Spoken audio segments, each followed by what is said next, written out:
Ketua Umum Partai Nasdem Surya Paloh bertemu dengan Ketua Umum Partai Demokrat Agus Harimurti Yudhoyono. Kedua partai mengintensifkan komunikasi untuk membangun koalisi perubahan Anies Baswedan. Apakah pertemuan Surya Paloh dan AHY bagian lobi kunci posisi cawapres Anies Baswedan? Untuk membahasnya lebih dalam, kita sudah terhubung melalui sambungan Zoom dengan Wasekjen Partai Demokrat Janssen Sitindaon, kemudian Direktur Eksekutif Poltreking Indonesia Hanta Yuda. Selamat sore Bang Janssen dan juga Mas Hanta. Kami masih menunggu bergabungnya Ketua DPP Nasdem Sugeng Suparwoto. Oke, Pak Sugeng Suparwoto tampaknya sedang bergabung, tapi kita mulai dulu saja dialognya. Saya mau ke Bang Janssen dulu. Bang Janssen, dalam pertemuan antara Ketua Umum Demokrat Mas AHY dengan Ketua Umum Partai Nasdem Surya Paloh ini kabarnya ada pertemuan empat mata, itu betul nggak? Saya mau tanya itu dulu. Ada pertemuan empat mata antara mereka berdua? Iya, tadi ketika Mas AHY menyambut kedatangan yang terhormat Ayahanda Ketua Nasdem Surya Paloh, langsung diajak ke atas begitu, kemudian masuk ke ruangan Mas AHY, kemudian bertemu bersama begitu, ada di ruang biru, kemudian dilanjut dengan makan siang, makan ikan gulai kepala kakap tadi Nana. Jadi pertemuan persahabatan kalau istilahnya Pak Surya Paloh tadi.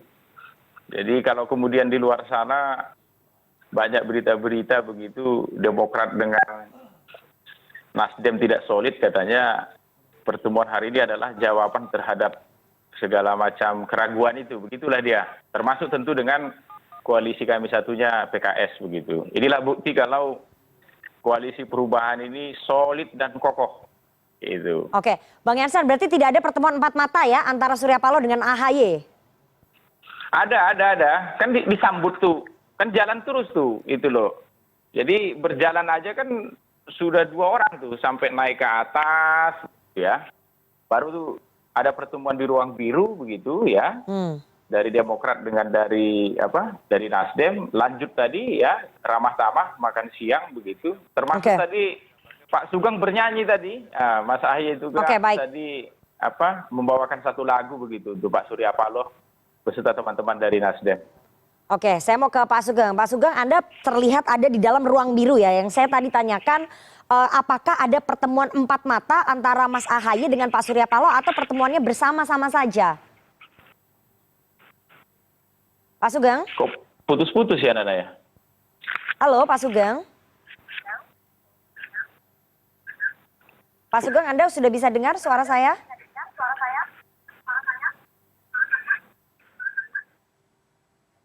Oke, saya mau ke Pak Sugeng. Anda sudah bisa dengar suara saya?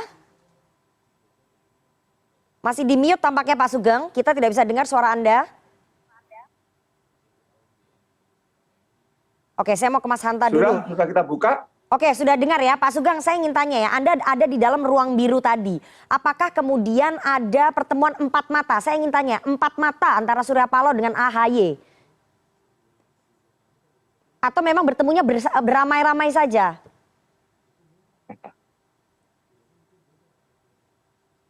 Ya, bertemunya rame-rame kok tadi. Bahwa ketika ada momen ketika Pak Surya ke toilet, lantas diantar oleh Pak AHY itu memang itu berdua, tapi tidak membahas masalah-masalah yang apalah ya, karena memang mengantar ke toilet saja. Jadi hal-hal yang diskusi atau dalam konteks silaturahmi ini kita bahas secara terbuka antara Pak Surya dan Ketum Demokrat dan dengan segenap jajaran kita semua yang hadir.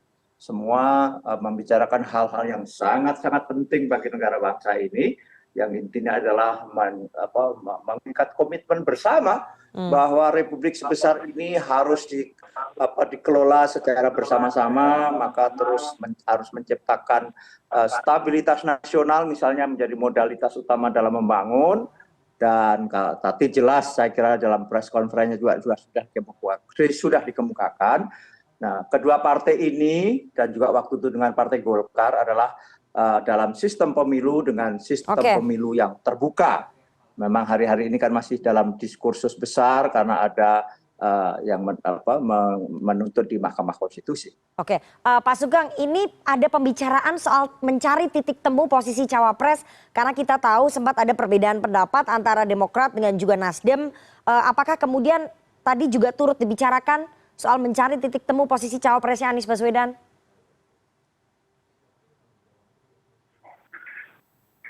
Saya pastikan tidak ada perbedaan pendapat soal capres. Sekali lagi saya pastikan Cawapres. tidak ada. Soal cawapres, Pak Sugeng. Cawapres ya, cawapres. Saya pastikan tidak ada perbedaan. Kedua partai ini, kedua ketum ini, sebagaimana juga Nasdem, adalah menyerahkan sepenuhnya kepada calon presiden, Pak Anies, untuk nanti memilih calon wapresnya. Nah, kami tim kecil adalah membuat semacam kriteria-kriteria. Saya kira kriteria yang sudah kita bahas bersama. Satu, ada chemistry, ada juga electability, membantu pemenangan, ada juga nanti bisa secara bersama-sama memimpin bangsa ini masing-masing dengan tugas dan perannya. Artinya ada pemahaman birokrasi, kemampuan birokrasi dan juga teknokrasi ya. Karena apapun negara ini juga harus keluar dengan tertib yang baik gitu dan sebagainya. Saya kira ini syarat-syaratnya sudah kita kemukakan ke publik. Jadi sekali lagi saya pertegas, tidak ada perbedaan perihal soal cawapres ya. Dan tidak ada pembahasan tadi ya soal cawapres, nggak ada ya, Pak Sugeng? Kepada calon presiden dalam hal ini Pak Anies Rashid Baswedan. Oke, jadi tidak ada pembahasan juga soal posisi cawapres dalam pertemuan tadi? Sama sekali tidak ada. Sama sekali tidak ada. Tadi ada pertanyaan wartawan misalnya apakah Pak AHY memenuhi syarat dan sebagainya. Oh pasti dikemukakan oleh Pak Surya. Oh sangat memenuhi syarat gitu. Itu pertanyaan wartawan di forum. Tetapi secara spesifik di dalam forum tidak ada membahas itu. Yang kita bahas adalah persoalan-persoalan kebangsaan. Kita mengikat komitmen bersama agar kita sebagai partai politik yang mempunyai peran sangat strategis ini tetap menjaga bagaimana menciptakan stabilitas politik yang baik, tidak merupakan modalitas dalam pembangunan. Esensinya di situ kok. Oke, saya mau ke Mas Hanta. Mas Hanta, menurut analisa Anda apakah baik Nasdem dan juga Demokrat artinya sudah semakin solid membentuk koalisi perubahan atau justru masih bisa berubah lagi konstelasinya nih Mas Hanta? Pertemuan ini tentu penting karena kalau datar-datar saja itu justru menimbulkan kerentanan bagi koalisi apapun sehingga harus bergerak secara dinamis supaya ada pergerakan yang berpusar, gaya politiknya bergerak kemudian ada magnet politik. Jadi pertemuan ini penting untuk menunjukkan eksistensi koalisi. Nah, tetapi bacaan saya yang lain adalah paling tidak dengan pertemuan ini baik Demokrat maupun Nasdem ditambah PKS mereka sudah punya titik temu, Nana.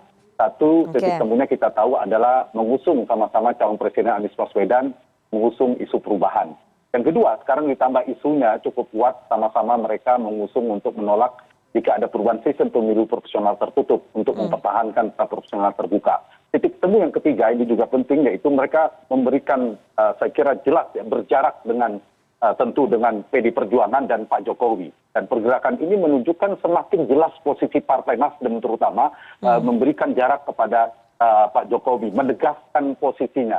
Hingga ini adalah semakin mendekatkan posisinya dengan partai di luar pemerintahan, terutama Partai Demokrat dalam hal ini. Itulah titik temunya. Tetapi di titik yang sama, titik temu ini tentu untuk memperkuat soliditas atau mengkristalnya potensi koalisi perubahan. Yang sama kita tahu seperti Nana sampaikan tanyakan kepada Mas Sugeng tadi ada titik krusial kami silakan kalau ada 1-3 titik temu ya titik temunya tapi juga ada 1 titik krusial yang harus segera dipertemukan yaitu tentang pembicaraan siapa cawapres Anies Baswedan yang menurut saya masih cukup alot. Nah menurut saya sebenarnya ada 2 pilihan dari koalisi ini dari Nasdem terutama yang menjadi jangkar utama kan Partai Nasdem dan Partai Demokrat. Ada 2 rute yang bisa dipilih. Satu memilih rute jalan yang relatif jalan politik yang pendek, yang lebih efektif, lebih efisien, lebih cepat, lebih praktis menurut saya. Pilihannya cawapresnya adalah Agus Harimurti Yudhoyono atau Mas AHY. Dengan segala kelebihan kekurangannya, kita bisa tentu banyak pandangan dari Nasdem maupun Partai Demokrat. Tetapi realitasnya, realistis saya mengatakan peta paling pendeknya adalah dari fase kandidasi sebelum soal pemenangan atau election. Dari kandidasi, maka kalau partai ini harus segera terbentuk, ada kepastian, maka yang paling realistis adalah nama AHY yang harus segera menjadi pertimbangan. Karena rutenya lebih pendek, kandidatnya jelas, dan seterusnya. Kemudian ini akan menjadi titik temu. Titik temunya artinya, kalau soal elektabilitas kan memang AHY relatif paling tinggi sebagai cawapres. Ada nama seperti Ridwan Kamil, Thohir, Sandiaga Uno, dan AHY selalu masuk 4 besar dalam survei-survei tentunya. Nah, tetapi ada yang kedua, rutenya tapi relatif cukup panjang. berkelok, terancam nyasar, rentan dan seterusnya. Nama yang disebut di luar nama AHY. Seperti misalnya ada nama Kofifa dan lain sebagainya. Mungkin sebagian menganalisa ini potensial karena ada NU dan sebagainya. Ya, baik. Ya, tapi petanya menurut saya relatif berkelok. Nah, itulah pilihannya, opsinya, Nana. Nah, kita baca dari pertemuan ini paling dekat apakah ada deklarasi, ada dua mungkin, akan mendeklarasi capres saja secara serentak, karena belum ada titik temu cawapres, atau jangan-jangan bisa jadi sudah ada titik temu, apalagi tadi Pak Surya Paloh mengatakan lebih dari pantas AHY untuk menjadi cawapres, meskipun ada kalimat bisa jadi cawapres, tidak AHY kata Pak Surya Paloh. Jadi masih ada opsi. Jadi ada dua kemungkinan, mereka akan serempak mendeklarasikan capres saja untuk menunggu awal tentang cawapres, atau jangan-jangan bisa jadi lebih maju lagi akan mengumumkan pasangan capres cawapres. Oke, baik. Saya mau tanya ke Bang Jansen. Saya kira dari pertemuan ini. Oke, saya mau ke Bang Jansen. Bang Jansen, apakah memang Anda melihat hal yang sama tadi seperti yang disampaikan oleh Mas Hanta? Sudah ada titik temunya ini antara Nasdem dengan Demokrat soal posisi cawapres?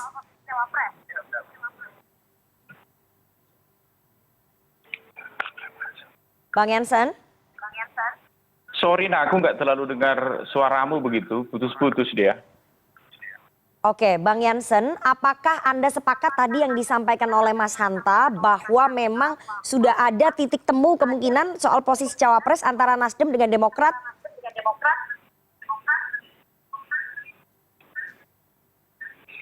Yang aku dengar ini hanya pertanyaan kamu terkait persoalan posisi calon wakil presiden ya. Kalau soal calon wakil presiden, saya kira pernyataan Ketua Umum kami bulan lalu itu sudah secara terang benderang ya ke publik. Termasuk Nasdem juga ketika deklarasi di awal tahun yang lalu juga sudah terang benderang begitu. Termasuk PKS. Kita serahkan sepenuhnya soal posisi wakil presiden itu ke calon presidennya, dalam hal ini Mas Anies Baswedan begitu ya. Ya, dengan tentu juga membahas nama-nama itu di koalisi 3 partai ini. Karena kan kita ingin menang ini. Tentu kita nanti pasti akan mencari calon wakil presiden yang paling bisa melengkapi Mas Anies, baik dalam kontestasi elektoral untuk menang dalam Pilpres 2024, plus kalau menang chemistry-nya nyambung begitu. Dalam menjalankan program membangun Indonesia sesuai visi kami, kan begitu dia. Jadi pertemuan hari ini lebih pada 2 hal. Pertama itu menunjukkan kepada publik kalau koalisi perubahan ini kokoh dan kuat begitu. Yang kedua itu tadi ada beberapa persoalan kontemporer kita yang di depan mata, di mana juga harus segera ya kita terlibat untuk ikut memikirkan dan memutuskannya, yaitu soal apakah sistem terbuka versus tertutup begitu. Dan kami bersama Nasdem beserta ya ada 6 partai lain lagi di luar sana itu di posisi sistem pemilu kita ini karena tahapannya sudah berjalan, biarlah tetap terbuka. Karena terbuka ini juga adalah sistem yang mengkoreksi tertutup di masa lalu. Sama seperti pemerintahan begitu. Kita lebih suka yang terbuka transparan apa tertutup. Oke, Bang Jansen. Jikapun ada kekurangannya, tetap lebih bagus yang transparan, yang terbuka ini kan begitu. Itu sih dia. Bang Jansen, tapi apakah artinya Demokrat sudah legowo menyerahkan posisi cawapres ini kepada Mas Anies, jadi tidak perlu lagi bersikukuh bahwa harus Mas AHY begitu? Itu sudah titik temunya di situ ya? Bukan. Titik temunya itu adalah ya kita ingin menang.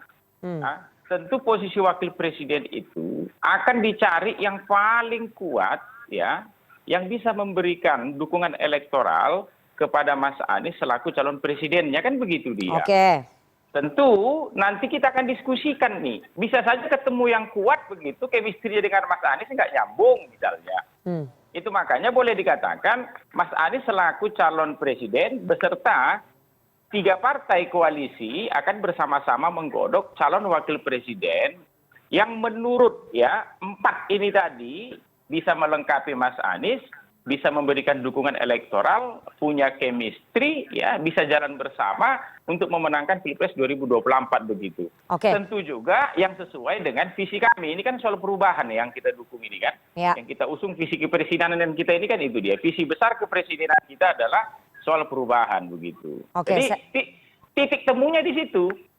Ya. Jadi tidak ada lagi di sini soal memaksa-maksakan kehendak. Begitu. Oke, Ya. oke. Saya mau ke Pak Sugeng. Pak Sugeng, tadi Ketua Umum Anda, Pak Surya Paloh menyebut AHY lebih dari pantas untuk posisi cawapres. Apakah ini sinyal-sinyal bahwa Ketua Umum Anda sudah mulai melunak begitu menerima Mas AHY sebagai cawapresnya Anies?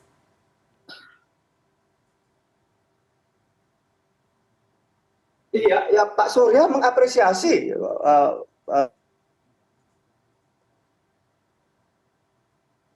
Pak Sugeng? Oke, tampaknya kita mengalami kendala komunikasi dengan Pak Sugeng. Mas Hanta, kalau Anda lihat ya pertemuan antara Nasdem dengan Demokrat ini apakah bisa disebut sebagai lobby kunci untuk posisi cawapres, Mas Hanta? Ya, saya kira memang setuju bahwa lobby atau komunikasi kuncinya berada di dua partai ini.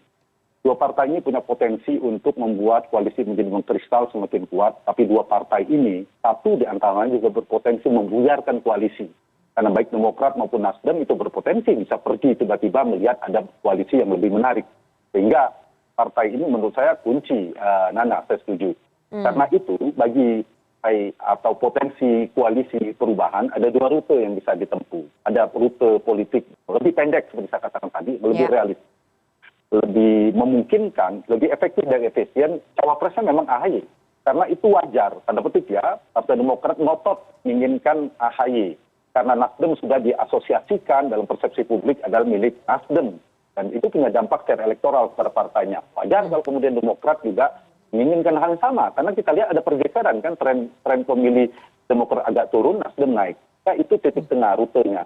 Dari fase kandidasi, maka itulah rute paling realistis, paling pendek. Oke. Nah, tapi memang kalau pilihan yang kedua, ada rutenya yang saya istilahkan tadi lebih berliku dan panjang. Tadi Mas Sugeng mengatakan dibutuhkan cawapres yang punya pengalaman, teknokrasi, punya kemampuan profesional, punya kemampuan birokratik. Itu bukan AHY tentunya arahnya. Oke. Jadi ke Kofifa Syaratnya udah berbeda ya?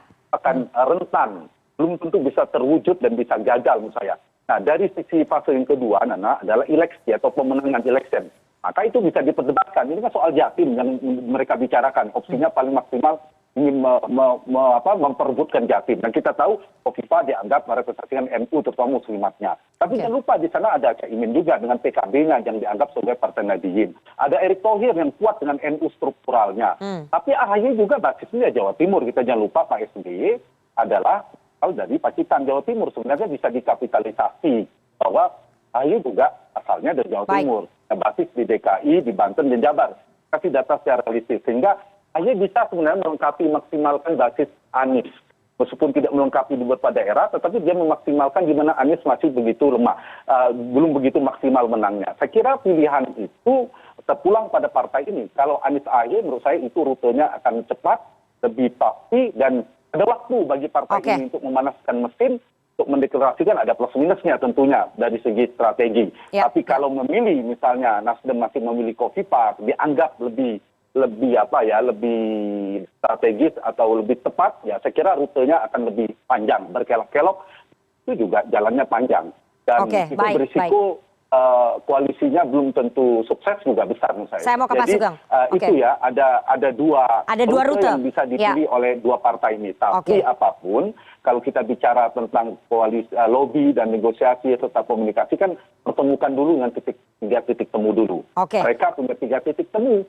Titik temunya Anies dengan perubahannya, kedua adalah profesional terbuka tetap dipertahankan, yang ketiga ada Pak Jokowi dan ada PD Perjuangan sama-sama di seberang dan mereka menjaga jarak dengan yang saya sebutkan 3 variabel itu. Dan titik krusialnya berada di posisi cawapres. Ini saja 2 rute salah satu. Ya, saya mau ke Pak Sugeng nih Mas Hanta, waktu kita nggak banyak. Pak Sugeng, tadi Mas Hanta sudah menjelaskan ya, ada 2 rute yang bisa ditempuh. Kalau mau cepat, lebih baik 3 partai ini langsung mengambil Mas AHY sebagai cawapres. Itu adalah rute paling cepat. Tapi ada rute yang lebih rumit dan berkelok, yakni memilih cawapres di luar AHY dengan kriteria ataupun klasifikasi yang disampaikan oleh Pak Sugeng tadi.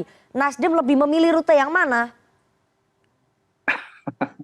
Jadi begini ya, sekali lagi soal cawapres itu adalah sudah kita serahkan ke Pak Anies Rashid Baswedan sebagai capres. Jadi gini, saya mempertegas bahwa sekarang itu sudah solid 3 partai. Kebetulan saya sekaligus sebagai tim kecil, piagam tentang koalisi itu sudah rampung dibikin dan sedang sirkuler ditandatangani oleh masing-masing ketua partai. Dan ini sudah tuntas. Kapan mengumumkan, membacakan piagam kerjasama dalam bentuk koalisi itu, ini yang sedang cari hari baik. Insya Allah akan kita bacakan atau akan kita umumkan sebelum bulan puasa.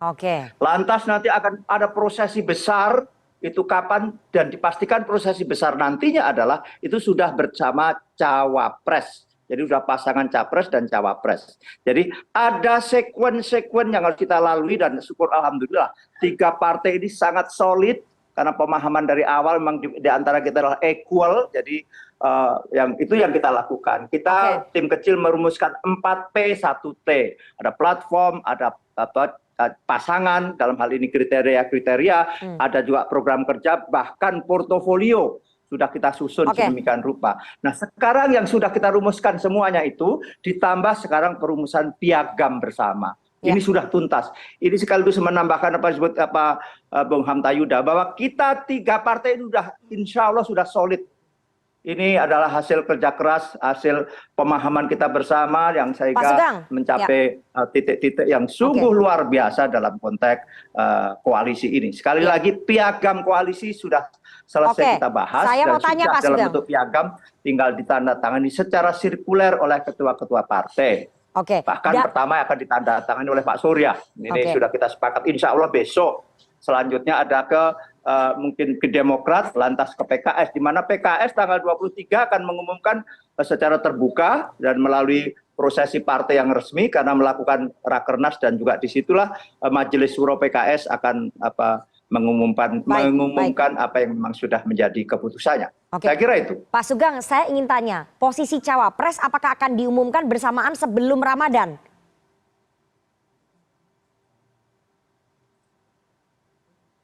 Belum, saya katakan belum. Seperti saya sampaikan tadi. Prosesi besok sebelum Ramadan ini adalah bagaimana 3 partai ini berkoalisi untuk mencalonkan capres. Sudah ada kesepakatan itu ya? Pertanyaan apakah calon wapresnya sudah ada? Sudah. Ini saya buka saja, sudah mengerucut pada 3 nama.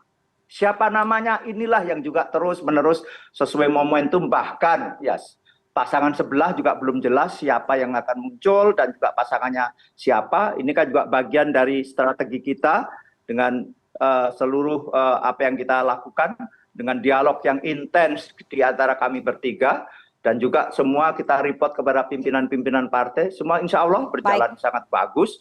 Sekali lagi, cawapres pun sudah mengerucut kepada 3 nama.